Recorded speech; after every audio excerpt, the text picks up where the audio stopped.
Hi folks, we're Tacitus Today, your pushback channel, and thank you for joining this audio live stream. Please listen to this presentation as a Wood Radio broadcast. In this essay, I'd like to talk about the destructive effects of diversity, equity, inclusion, and affirmative action, hiring, race, gender quotas, all this sort of stuff.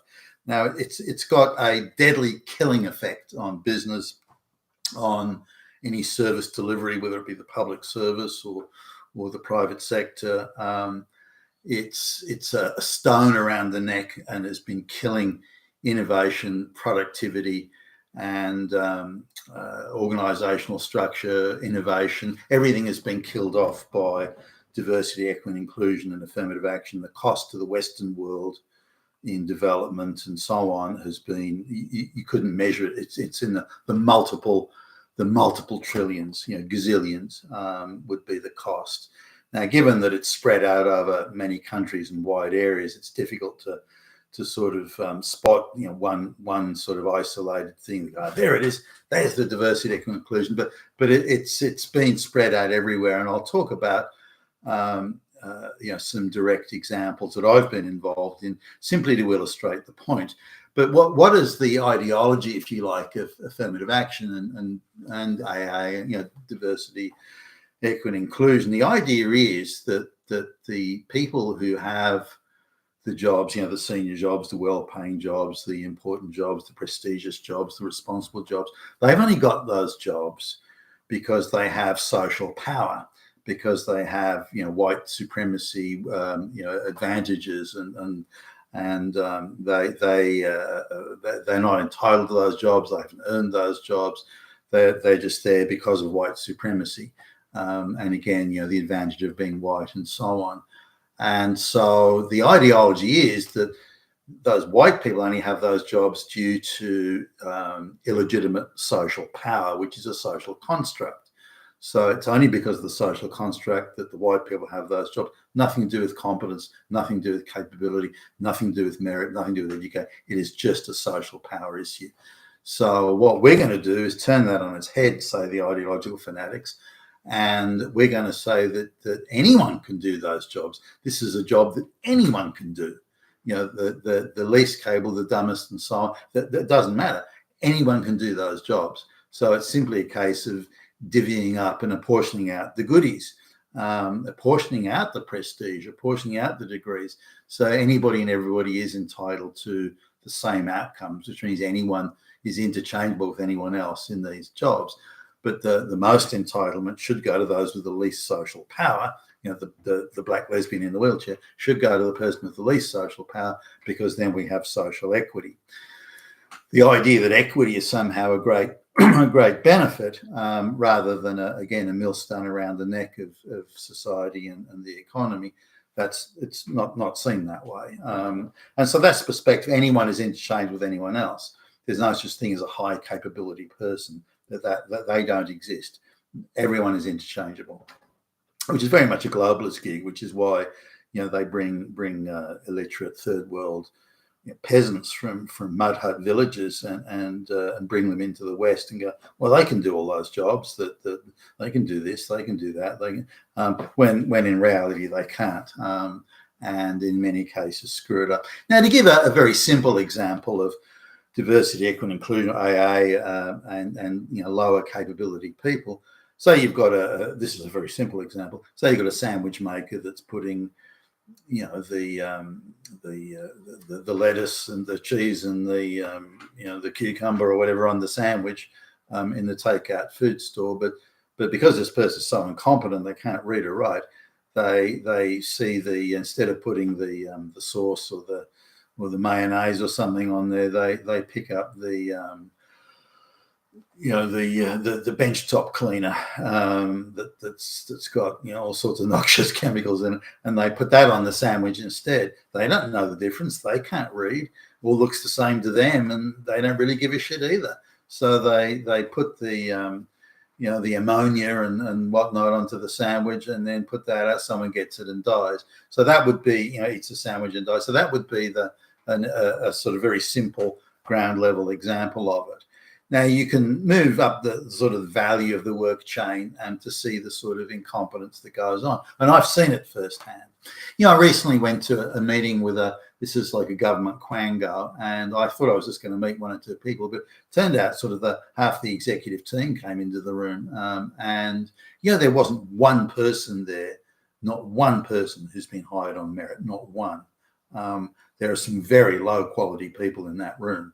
And it's not simply a matter of affirmative action. That they decide they've got to have 50% have to be women, 50% have to be non-white, there has to be 10% gay, lesbian. They've got all these quotas there, but really once they've satisfied the box ticking, they don't care. It's cronyism as well. It's not just a case of AA and quotas and DEI. It's cronyism as well. Because once you go down this path of saying, well, standards don't matter, capability, merit doesn't matter, then you open the door to all sorts of other corruptions, such as rampant cronyism, and that's come charging through the door as well. So pretty much every influential government hack goon in the universe wants to allocate prestigious, well-paying jobs of senior executive vice presidents and so on to quangos or any sector of the economy that gets government protection, which is more and more of the economy every day. Again, part of the diversity, equity, inclusion, that the wider fallout from that. So I'm just in a room with a bunch, none of whom I would employ. None of whom. Not that they weren't nice people in the way, are pleasant people, and they're quite cultured, I guess. If I want to talk about the intricacies of I don't know, Schopenhauer or something like that, I can with these people, and that's great. But you wouldn't employ them to sweep the fucking floor. They're useless, worse than useless. And this is part of this wider DEI thing. Now, because of that, we pay a lot more money for the services they deliver than we need to. They don't have to compete, so they're lazy and they have a god-awful service delivery and so on. So these are the effects. Now, I'll come to the example. Years ago, there was an organisation that was doing very well and very profitable in the high tech field, and they decided to hire a rather impressive guy who'd gone and done an MBA in Harvard, and an Australian guy, but he'd gone over there, and his head was filled with this ideological views when he came back of social equity, even back then, social equity, and how they had to employ lots of women and had to employ, and everyone was interchangeable. Now, this is a guy who was very bright, incidentally, and who should have known better, but somehow even he succumbed to this window dressing idea of this vision splendid of having black lesbians, and this was equity, and this was a wonderful thing, and so on. Now, again, he comes in as CEO, very profitable, very successful, doing very well business, and it was intriguing how quickly he ran it into the ground. Now, it was equally amazing how some of the big financial firms around town came in and bought large shareholdings in this company just to keep him employed there while he was rolling out his social equity schemes. So this goes on for maybe 18 months, and the place has gone to pretty much rack and ruin. You look at the numbers, the balance sheet and the financial statements, and so you look at that and go, whoa. And you can plot exactly from the time he started getting rid of qualified and capable people and replacing them with people who were not capable, but who did tick the boxes.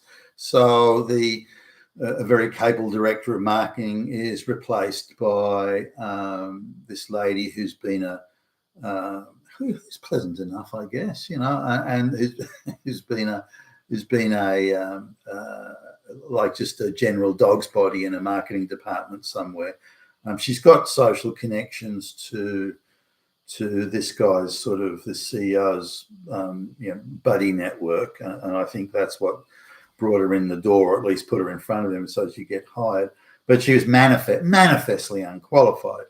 She then wants to give the marketing of the company to a special marketing agency, and she gives it to them because they employ lots of black lesbians. And so but they're fucking useless. And so, but the only reason that they got given was because of again this idea of DEI and affirmative action. And then the operations vice president of operations is replaced and hired with someone else who was hopelessly unqualified for the job, and just a socialite who spent all the time on the phone organising parties and so on. Didn't see why she should work or do any work for that matter, or why she should even bother to turn up on time.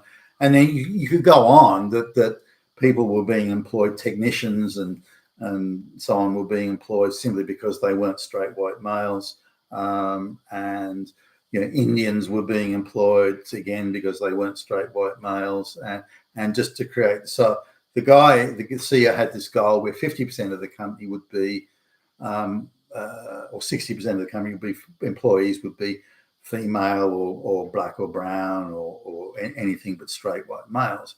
And the straight white male, even the straight white males, had to be people from his social set, was where the sort of the backhand of the cronyism comes in. And they all took the views that he had, that it was great to have, lots of black lesbians in wheelchairs around the place because this was social equity. Their ideas weren't as bad as his. Remember, he'd come back from America, from Harvard, but even Harvard in the the early 1980s was pushing this sort of stuff. I didn't quite pick up on it straight away, but this was mid 1980s, I guess. No, it would have been early. It would have been early 1980s. Even Harvard, that bastion of supposed merit-based higher education, was pushing these radical views, and this guy again sort of somehow hook, line, and sinker fell into it. Now he had a huge intellect. He could. I remember discussing sort of mathematical things with him, and they'd be up on like the chalkboard thing and on the marker board, and he would start talking about, effectively simultaneous equation type mathematics, and he would have that up there, and as he would have worked out as he was going along the board and writing it up with a marker, he would have determined the value of X well before I could do it. And then he could extrapolate on that and go off on tangents with complicated additional bolt-on mathematical issues well before me. I mean, it would I was half an hour behind him in the calculation. So I think he was probably approaching genius levels here. So why did he succumb to this bullshit of DEI? But it shows how susceptible some people are. Now, I think in his case,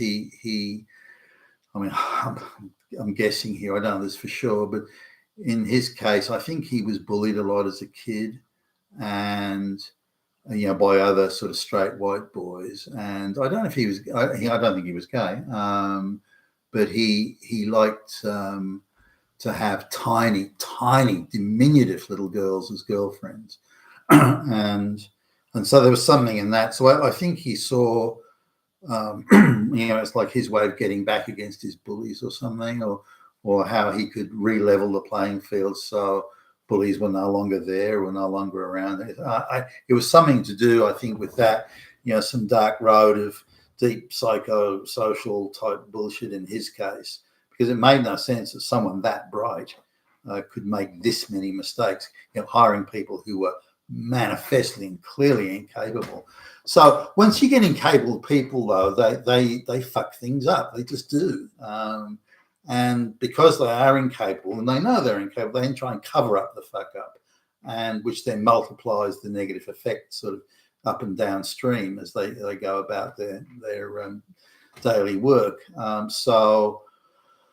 The wrong goods were getting sent out to the wrong places, then it had to come back, then it had to be sent out again, then it was screwed up again, and so on. This is the VP of operations. The marketing was a fucking disaster from top to bottom. Agreements were entered into with third parties that involved massive loss of resources, because these third parties in turn were all part of this diversity, equity, inclusion. They wanted to reward people who were like-minded ideologically, and so anyway, it all goes to shit. Then along comes Billy Bob, me, and And so I come in as the EVP, and with the thing, you got to sort of stop the rot. And as you can imagine, a lot of resistance to this, but it can be done. This is how it can be done on a global scale, and certainly in the United States. Is can people do the job or not? This is there's no rocket science to this bit. So it became very clear very quickly that the operations director was fucking useless, worse than useless. Not only are they not doing the job they're supposed to, they fuck up everything they touch, and they're incompetent, they're lazy, they're this, they're that. They're hiring their buddies who are also incompetent, useless, and lazy, and so on. So it doesn't take long to work that out. You say, well, are you doing your job? What is the job? Is it being done well enough? Now, it's in a commercial enterprise, it's easy or easier to determine that. Okay, there's 100, for example, there's 100 deliveries to be made. Are those deliveries going smoothly, and is the stuff being delivered to either the purchase orders and the procurement orders being matched up to the customer? Is the customer getting what they ordered? I mean, it's again fairly straightforward. Are we telling the customer that the item is in stock? I'm simplifying this a bit here, but are we telling the customer the item's in stock when it's not? When will the item be in stock? Why is it not in stock? And all these, who's in charge of making sure it is in stock? And you go through the process of everything that's needed to deliver the service or the items in this case, and you take the corrective action. Why isn't this being done? And if you're thinking something, I don't know, they shrug their shoulders and, well, I don't know why it's being done. And by the way, I don't even give a shit whether it's done. Okay, well, you're going to need to lift your game here, or I'm going to have to get someone else. Now, an affirmative action hire will take the view that if they're being told they have to do their job, it's something of an outrage, and you'll always get that reaction from an affirmative action hire. They will always think it's outrageous if you tell them they have to do their job and do it to a meritorious standard. They will push back instantly on that. So, hey, do it, or I'll get someone else. And that's a crass way. I wouldn't be quite that blunt, but close to it. So you can start replacing people who either can't do, won't do, or refuse to do the job. Now, given that they're all unqualified, the time taken to raise their standard, to make sure they have the experience, training, education, whatever the case may be, so they can do their job is one thing, but then correcting their I don't give a stuff attitude is quite another thing. Now, attitude is supposed to be a big issue for the diversity crowd. If you don't have the right attitude where you support black lesbians in wheelchairs, if you don't, then they don't want you. So it's an attitude thing. Don't care about your capability. Don't care whether you do the job. You need to have the right ideological attitude and viewpoint here. Whereas merit is quite different. No, your attitude is that you want to do the job. You realise it's important. You want to support your fellow workers, your work colleagues by doing a job. Because if you don't do your job, then you're letting them down as well. So that's an attitude of work which really comes only from people who've achieved a meritorious standard. Those who have not achieved a meritorious standard don't care. That sure, the ideological fanatics will be hugely motivated to try and frustrate President Trump's agenda, for example, but they've got no such motivation when it comes to doing something positive for building and creating. They're there to stop and harass and frustrate, not to build and create and deliver. And there are two different mindsets in that, and that. The mindset of I'm leading the resistance against the oppression, that is a completely different mindset for I want to do a good job, and have the what do I need to know? I want to acquire the knowledge so I can do a good job. For example, mastery of subject, as in the work that I need to do. Mastery of subject, and so what do I need to do to be really effective? That's, to me, an absolute priority. It's the first thing I think when I walk in the door to a new job, or any job, or any day, and that's something these people, the affirmative action, they do not think about that. In fact, they view it as an unspeakable imposition. So going through and replacing people that can't do it with people who can. Now, it's not always easy because you're involved in the politics. As the CEO would say, well, you can't fire her because she's my girlfriend's best friend, or you can't hire her because She's friends with my mother's niece, or and so you get all these family, which is the cronyism angle of this, and so it would be a struggle to get some of these people replaced. Now, given some of them were part of the the socialites, the wealthy socialite set, or on its periphery, they would gloat about that there'd been a new restaurant, upmarket restaurant had opened in Sydney, and they were invited to the opening day or night or whatever. They would gloat about that. But when I said, "Well, do you mind doing your job?" They would go, "Oh, no, piss off! I don't want to do that." So again, very much this attitude. So they were, I fired one of them, and she had connections to the chairman of the board, and so I fired her, and then an hour or so later, she's walking back in the door with this smug smirk and "screw you" look on her face, and I thought, what's going on here?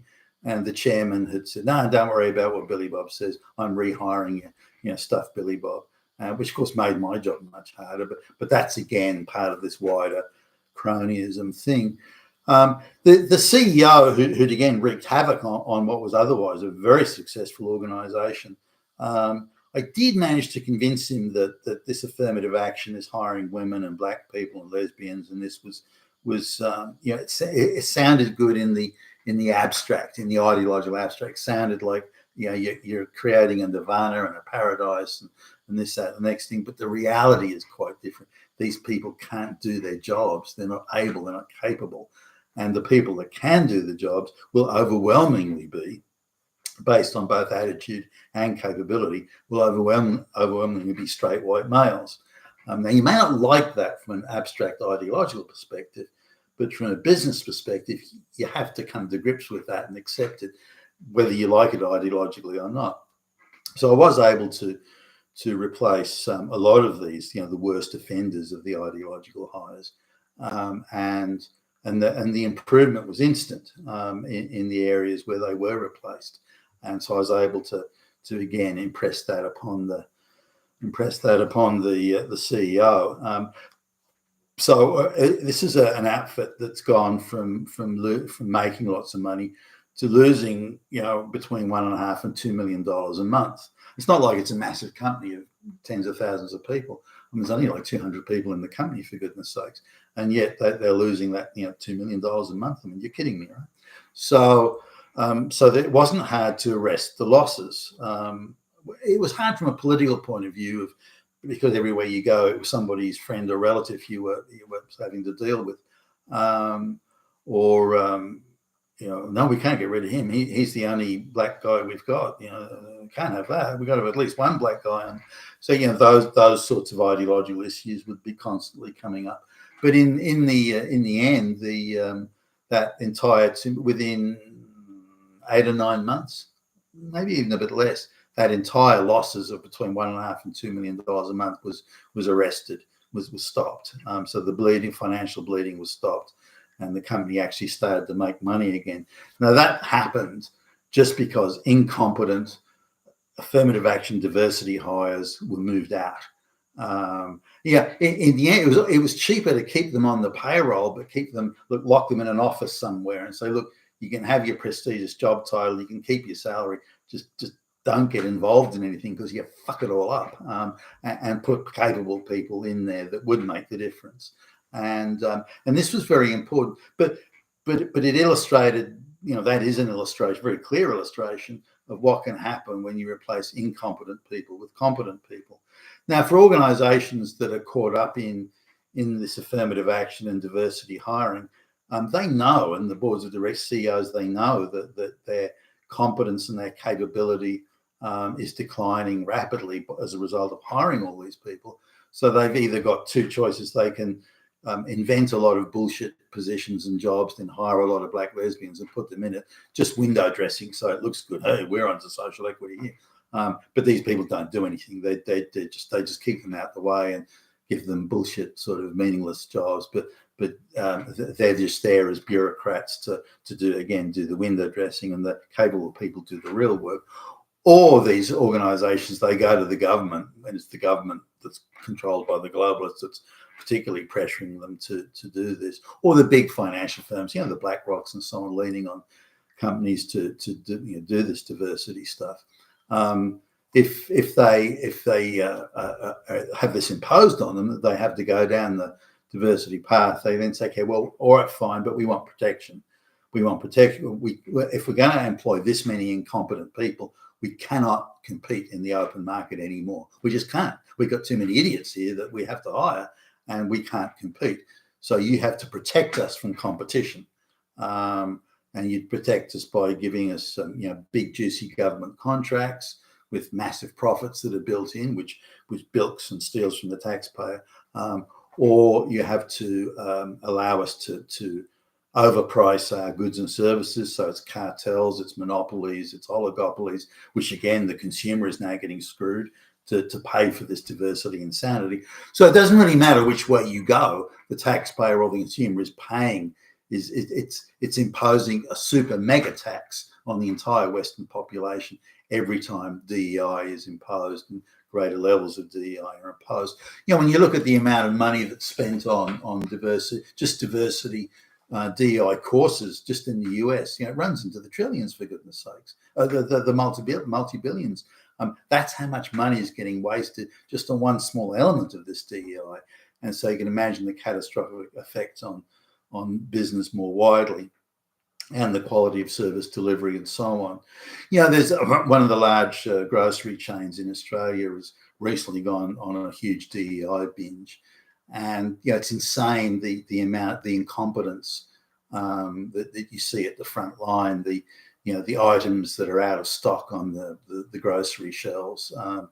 They run out of all sorts of things during times when you wouldn't think that it'd be, and just the quality of the managerial, all the store managers and our diversity hires. So when I go and I want to buy some eggs at the grocery store, the whole shelf, the entire section is empty.